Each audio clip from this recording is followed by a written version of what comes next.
Biktima sa pamilya, kahimtang ug komunidad ang mga batang sukarap sa Gensan.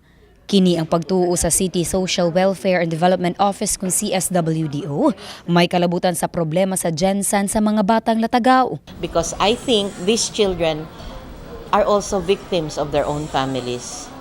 Families who are dysfunctional, families who have been creating a lot of children, yet they don't have the time to discipline their own children. Dugang niya nga gikinahanglan nila dili lamang ang tabang sa gobyerno ug sa mga katawhan, apan ilabi na ang ilahang pamilya.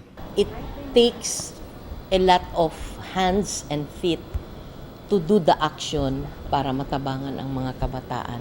Hindi pwede ang LGU lang, ang pulis lang, ang social workers lang, kundi tanan jud ta. Tungod niini, usa ka programang ginatawag nga Batang Sukarap patungo sa batang may pangarap ang buot nga ipatuman ni Kagawad Shantilia do Pestaño aron nga matubag ang nagpadayong suliran sa syudad sa mga batang latagaw.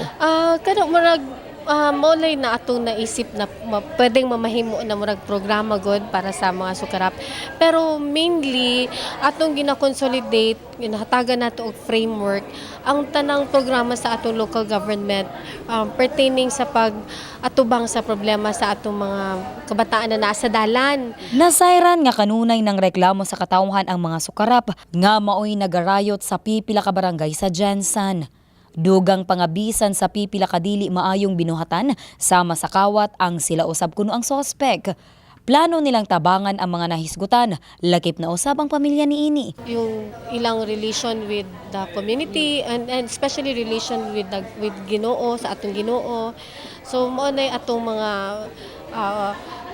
gusto ma-incorporate og mahatagan sila og activities na katong ang ilang grupo kay existing na mo gyud ilang grupo ma-channel nato mahatagon og better na influence.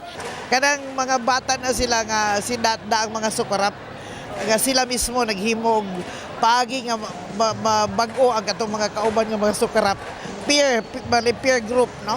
I support that 101% because I knew that if we are going to help the children achieve their dreams, makabot yun na nila.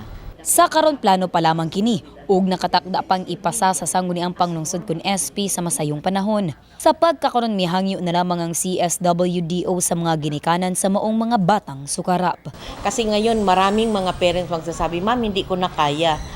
Ay, hindi din pwede na hindi na nila kaya, sila ang gumawa sa mga batang ito.